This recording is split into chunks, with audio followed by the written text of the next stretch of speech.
શ્રી ગણેશાય નમઃ. મિત્રો, આપ જોઈ રહ્યા છો આપણી યુટ્યુબ ચેનલ આશીર્વાદમાં આપ સૌનું સ્વાગત છે. આજે આપણે આ વિડીયોમાં સાંભળીશું જન્માષ્ટમી વ્રતની વ્રતકથા તથા ત્રેતાયુગમાં ભગવાન શ્રી વિષ્ણુનો 8મો અવતાર શ્રી કૃષ્ણ અવતારનો મહિમા વિશે આજે આપણે આ વિડીયોમાં સાંભળીશું. જો આપને મારો વિડીયો પસંદ આવે તો લાઈક કરજો, શેર કરજો અને પહેલીવાર જો આ વિડીયો આ ચેનલમાં જોઈ રહ્યા હોય તો સબસ્ક્રાઈબ કરજો, જેથી મારા નવા વિડીયોની માહિતી તુરંત આપ સુધી પહોંચે.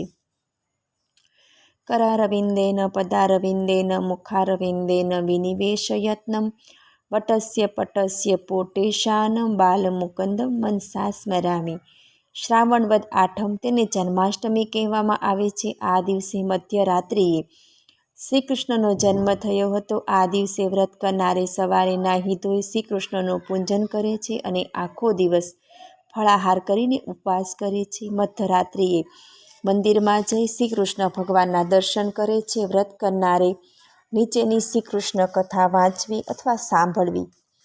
શ્રાવણ વદ આઠમ શ્રી કૃષ્ણ જન્માષ્ટમી તરીકે ઉજવાય છે. સાથે સાથે શ્રી કૃષ્ણના આ જન્મદિવસ અગાઉના અષાઢ વદ આઠમને દિવસને જન્માષ્ટમી વધાઈ તરીકે ઉજવવામાં આવે છે. પ્રકૃતિમાં દેવો, ગંધર્વો, ઋષિમુનિઓ, મુનિઓ, વ્યાસો, કથાકારો શ્રી કૃષ્ણ જન્મની વધાઈ આનંદના સમાચારની પ્રતીક્ષા કરે છે. શ્રી કૃષ્ણના જન્મની વધામણીમાં પ્રકૃતિ 16 કળાએ ખીલી ઉઠે છે. શ્રી કૃષ્ણ અવતારની ધર્મકથાઓના કથન તથા શ્રવણનો આરંભ શ્રાવણ વદ આઠમથી થાય છે. શ્રી કૃષ્ણના મહિમાનું ગાન શરૂ થાય છે. ભગવાન શ્રી વેદવ્યાસે રાજા જન્મેજયને ભૃગુ ઋષિના અભિશાપને લીધે વિષ્ણુના અનેકવિધ અવતારોની કથા સંભળાવી હતી. પૂર્ણ પુરુષોત્તમ ભગવાન વિષ્ણુ પૃથ્વીલોકમાં મનુષ્ય દેહ અવતર્યા હતા. તેમના અવતારોમાં શ્રી કૃષ્ણ અવતારની કથા મહિમાનું શ્રવણ ભાગ્યશાળી ભક્ત હૃદયમાં યુગોથી નિવાસ કરે છે. શ્રી કૃષ્ણ અવતારની ઘટનાક્રમ કથા પુનઃ સાંભળવાનું મન થાય ને તેવું છે. યદુવંશી રાજા સુરસેન મથુરા દેશ અને સુરસેન તરીકે જાણીતા પ્રદેશમાં રાજ્ય કરતા હતા. વસુદેવ સુરસેનના દીકરા હતા. તેમના લગ્ન કંસના કાકા દેવકની પુત્રી દેવકી સાથે થયા હતા. વસુદેવ લગ્ન કરી નવપણીના પત્ની સાથે રસમાં બેથી ઘરે જઈ રહ્યા હતા. ત્યારે તેમને વળાવવા દેવકીનો ભાઈ કંસ પણ રથમાં હતો. તેણે સ્વેચ્છાએ રથ હાંકવાનું સ્વીકાર્યું હતું. કંસ રથ હાંકી રહ્યો હતો. એવામાં કંસને ઉદ્દેશીને આકાશમાંથી અદ્ભુત વાણી સંભળાય. કંસ, તું તો કેવો મૂર્ખ છે!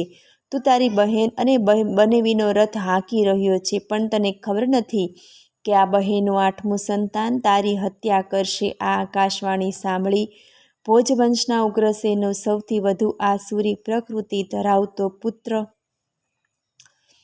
કંસ ભયભીત થયો. ભયના માર્યે કંસે તરત જ બહેન દેવકીને ચોટલો પકડ્યો અને મ્યાનમાંથી તલવાર ખેંચી તેની હત્યા કરવા તૈયાર થયો. તેથી લગ્ન રથના સારથી કંસે હંસ રથ પરનો કાબુ ગુમાવ્યો. સર્વત્ર હાહાકાર મચી ગયો.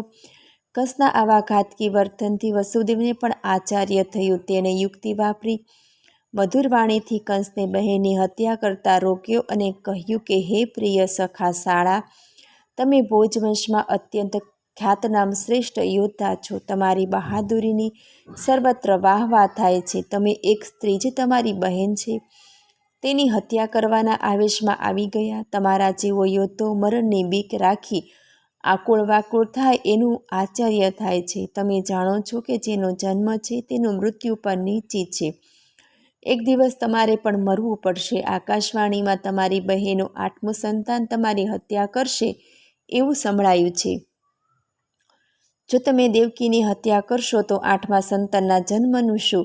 દેવકીના 8મા સંતાન પછી તો તમે જીવિત રહેવાના છો. ત્યાં સુધી તમે આયુષ્ય ભોગવી ભોગવંશના સૌથી પ્રતાપી યોદ્ધા તરીકે રાજ્ય કરો. વસુદેવ કંસને શાંત પાડવા પ્રયત્ન કરે છે. વસુદેવના બોધથી કંસ શાંત પડે છે, પણ દેવકીનું 8મું સંતાન તેની હત્યા કરશે એ ભય સતત સતાવ્યા કરે છે.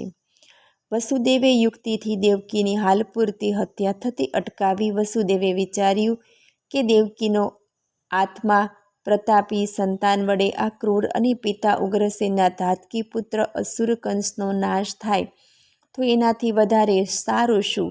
હાલમાં દેવકીના પ્રાણ સંકટમાં છે. આમ થવાથી દેવકી તથા તેના 8મા સંતાનની પણ રક્ષા થશે. વસુદેવે કંસને ખાતરી આપી કે દેવકીના પ્રત્યેક સંતાનની જન્મની સાથે તેને સોંપશે. યદુવંશી રાજા વસુદેવ વચન પાલનમાં જગવિખ્યાત હતા. કંસે પણ વસુદેવના વચન પર વિશ્વાસ મૂક્યો. તેની બહેન દેવકીની હત્યા કરવાનું માંડી વાળ્યું. પુનઃ કંસ રથને હાંકવા માંડ્યો. લગ્ન પ્રસંગ પતાવી સર્વે સુખ શાંતિથી મથુરા નગરીમાં પહોંચ્યા. કંસ બહેનને વળાવી પોતાના રાજ્યમાં ચાલ્યો ગયો. પૂર્ણ પુરુષોત્તમ ભગવાન વિષ્ણુના કૃષ્ણાવતારનો 1 અધ્યાયનો અંત આવ્યો. વસુદેવ વચન પાલન કરી દેવકીના સંતાનોની જન્મની સાથે કંસને સોંપે છે. દેવર્ષિ નારદ અને કંસનો મિલાપ તથા વસુદેવ અને દેવકીને કારાગૃહ. ત્રણેય લોકમાં દેવો, ગંધર્વો, યજ્ઞો, પ્રજાપતિઓ, ઋષિમુનિઓ, મનુષ્ય વગેરે શ્રી કૃષ્ણાવતારની આતુરતાથી રાહ જોતા હતા. ભગવાન શ્રી કૃષ્ણના 8મા અવતારની વધામણી માટે તલપાપડ હતા. ગોકુળ અને મથુરા નિવાસી પણ હર્ષ ઘેલા બન્યા હતા. શ્રી કૃષ્ણ જન્મ વધાય માટે દેવર્ષિ નારદે બીડું ઝડપ્યું. શ્રી કૃષ્ણના જન્માષ્ટમીના અવસરની પ્રતીક્ષા કરતા સર્વે માટે નારદજી નિમિત્ત બન્યા. તેમણે કંસના દરબારમાં પ્રવેશ કર્યો. તેમને સમાચાર મળ્યા હતા કે કંસે બહેન દેવકીના પ્રથમ સંતાનને પાછું સોંપી વસુદેવજી પર દયા કરી છે. નારદજી શક્ય એટલી ઝડપથી ભગવાન શ્રી કૃષ્ણનો અવતાર થાય તે જોવા ખૂબ આતુર હતા. નારદજીને પણ ભગવાનના દર્શનની તાલ આવેલી હતી. રાજા કંસ નારદજીનું સ્વાગત કરે છે. દેવર્ષિ નારદ શુભ સમાચાર લઈને આવ્યા છે તેવા ઉત્સાહથી કંસના હૃદયમાં પણ શ્રી કૃષ્ણના જન્મની વધામણી ન હોય તેવો ભાવ પ્રગટે છે. દેવર્ષિ નારદજીએ કંસને માહિતી આપવા કહ્યું કે હે રાજન, એક તરફ નંદ મહારાજ, સર્વે ગોવાળો અને તેમની પત્નીઓ અને ગોપીઓ વગેરે વૃંદાવનવાસીઓ અને બીજી બાજુ વસુદેવજી, તેમના પિતા સુરસેન તથા યદુવંશમાં સર્વે શ્રીકૃષ્ણના જન્મની રાહ જુએ છે. નારદજીએ જુદા જુદા સ્થળોએ દેવતાઓના પ્રાગટ્યની કંસને માહિતી આપી. આ દેવતાઓથી કંસને સાવધાન કરી અગાઉના પ્રમાણે ચાલી નીકળ્યા. મહર્ષિ નારદજીએ આપેલી માહિતી મેળવી કંસ ભયભીત થયો. દાનવો હંમેશા દેવતાઓથી ડરે છે. કંસ સાવધાન થયો. તેને દેવતાઓનો ભય સતાવવા લાગ્યો. તેમાં વળી દેવકીના 8મા સંતાનના જન્મના ભયથી તેણે સલાહકારોની મદદ મેળવી. વિનાશકાળે વિપરીત બુદ્ધિ આપનાર સલાહકારોએ પણ કંસને નાના પ્રકારના ઉપાયો સૂચવી દેવકીના 8મા સંતાનના જન્મનો ભય હળવો કરવા પ્રયત્ન કરો. કંસને કોઈ ઉપાય જળતો નથી. રાજવંશી માણસો પોતાની મહત્વાકાંક્ષા સંતોષવા માટે આસુરી વૃત્તિથી પોતાના પિતા સહિત પોતાના સ્વજનોની હત્યા કરતા પણ ખચકાતા નથી. મૃત્યુના ભયથી કંસે વસુદેવજી તથા દેવકીને સાંકળોથી બાંધી કારાગૃહમાં કેદ કર્યા. તેમના માટે મથુરામાં કારાગૃહનું નિર્માણ કર્યું. તેમને બધી સગવડો અપાવી. બહેન દેવકી એક પછી એક ભાણેજને જન્મ આપે તેવી વ્યવસ્થા ગોઠવવામાં આવી. કારાગૃહમાં પણ પહેરેદાર વસુદેવ અને દેવકીની સેવા કરતા. તેઓ પણ શ્રી કૃષ્ણના જન્મની વધાઈની રાહ જોતા હતા. ભગવાન શ્રી કૃષ્ણના જન્મની જાણે કારાગૃહમાં પણ વધામણી થવાની સૌ રાહ જોતા હતા. પૂર્ણ પુરુષોત્તમ ભગવાન શ્રી વિષ્ણુ મથુરામાં મનુષ્ય દેહ પ્રગટ થવાના છે એવા સમાચારથી ત્રણેય લોકમાં જન્માષ્ટમીની વધાઈનો ઉત્સવ શરૂ થયો. યોગમાયા પણ ભગવાન શ્રી કૃષ્ણે આપેલી મહત્વની 2 સૂચનાઓનું પાલન કરવા લાગ્યા. પ્રથમ સૂચના પ્રમાણે યોગમાયા દેવકીના ગર્ભમાં 7મા સંતાન તરીકે શેષનાગ ભગવાન બલરામ સ્વરૂપે હતા તે ગર્ભને ઉપાડી સહી સલામત સ્થાપિત કર્યો અને યોગમાયા વડે પોતે દેવકીના 7મા ગર્ભ તરીકે પ્રવેશ્યા. વિષ્ણુની લીલા છે જેનાથી ત્રણેય લોકમાં સર્વે પરિવારો જન્મ, સ્થિતિ અને લય પામે છે. યોગમાયા પણ સતત હાજરી આપી કારાગૃહના સર્વે સેવકોને શ્રી કૃષ્ણ જન્મની વધામણી આપે છે. કારાગૃહમાં શ્રાવણ વદ 8મને દિવસે પૂર્ણ પુરુષોત્તમ ભગવાન વિષ્ણુ શ્રી કૃષ્ણના સ્વરૂપે પધારવાના છે તેની તૈયારી રૂપે આનંદ ઉત્સાહથી અષાઢ વદ 8મને દિવસે જન્માષ્ટમી વધાઈનો ઉત્સવ મનાવે છે. આ દિવસે સેવકો પણ યોગમાયાને વિનંતી કરે છે કે હે દેવી, તમારી માયા વડે અમને પણ પ્રભાવિત ન કરતા શ્રી કૃષ્ણના દર્શનનો લાભ આપશો. આકાશમાં ગંધર્વો, કિન્નરો, દેવતાઓ તથા સંગીતજ્ઞો ઢોર નગારા તૈયાર કરી ભગવાન શ્રી કૃષ્ણના જન્મની આતુરતાથી રાહ જુએ છે. પશુ પક્ષીઓ તથા વનરાજી પણ 16 કળાએ ખીલી ઉઠે છે અને ભગવાન શ્રી કૃષ્ણના જન્મની વધામણી થાય છે.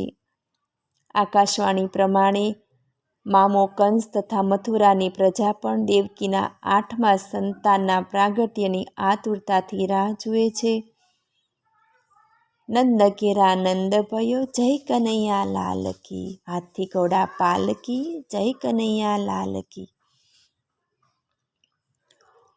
8મા બાળક તરીકે શ્રી કૃષ્ણનું પ્રાગટ્ય થતાં તેને વસુદેવ ગોકુળમાં નંદ યશોદાને ત્યાં મૂકી આવી તેની બાળકીને લઈ આવે છે. તેને પણ કંસ પછાડીને મારવા પ્રયત્ન કરે છે. ત્યારે કંસને તે બાળકી ચેતવણી આપે છે કે તારો કાળ તો અવતરી ચૂક્યો છે. કનૈયાને મારી નાખવા કંસ પૂતના, બકાસુર, અઘાસુર, ઘેનકાસુર આદિને મોકલે છે. તે બધાનો કનૈયો નાશ કરે છે. ગોકુળમાં કનૈયો ઘણી બાળ લીલાઓ કરે છે. ગોપીઓને ત્યાંથી માખણ ચોરી લાવી પોતાના બાળ સખાઓને ખવડાવે છે. ગોપીઓ સાથે રાસ રમે છે. ઇન્દ્ર અને બ્રહ્માજીને પોતે પરચો બતાવે છે. કનૈયો 5મા વર્ષમાં પ્રવેશતા રાક્ષસોના ત્રાસથી બચવા માટે વૃંદાવનમાં તે રહેવા જાય છે. ત્યાં તે ઘણા રાક્ષસોનો નાશ કરે છે. કંસના આમંત્રણથી બળદેવ કનૈયો મથુરા જાય છે.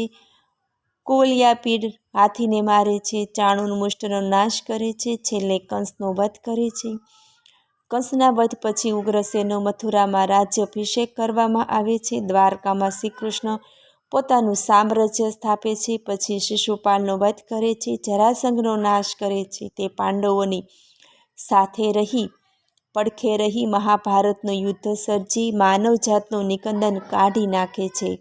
મહાભારતમાં યુદ્ધમાં જ્યારે અર્જુન નિરાશ થઈને યુદ્ધ લડવા તૈયાર નથી થતો ત્યારે શ્રીમદ ભગવદ્ ગીતા દ્વારા ઉપદેશ આપી લડવા તત્પર કરે છે. આ યુદ્ધમાં કૌરવો, પાંડવો અને અન્ય યોદ્ધાઓનો નાશ થવા પામે છે. યાદવોને પણ અંદરો અંદર લડાવી શ્રી કૃષ્ણ પોતે પારધીના હાથે પોતાનું મૃત્યુ વહોરી લે છે.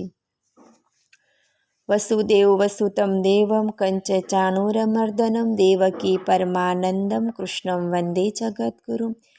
જેઓ વસુદેવના પુત્ર રૂપે પ્રગટ થયા છે, જેમણે કંસ, ચાણૂર વગેરે અનેક અસુરોનો ઉદ્ધાર કર્યો છે, જેઓ દેવકીને પરમ આનંદ આપનારા અને જગતને ઉપદેશ આપનારા જગતના ગુરુ છે, એવા દેવ શ્રી કૃષ્ણને હું વંદન કરું છું. મને સાંભળવા બદલ ધન્યવાદ. જો આપને મારો વિડીયો પસંદ આવે તો લાઈક કરજો, શેર કરજો અને પહેલીવાર જો આ વિડીયો આ ચેનલમાં જોઈ રહ્યા હોય તો સબસ્ક્રાઈબ કરજો, જેથી મારા નવા વિડીયોની માહિતી તુરંત આપ સુધી પહોંચે. ધન્યવાદ. જય શ્રી કૃષ્ણ.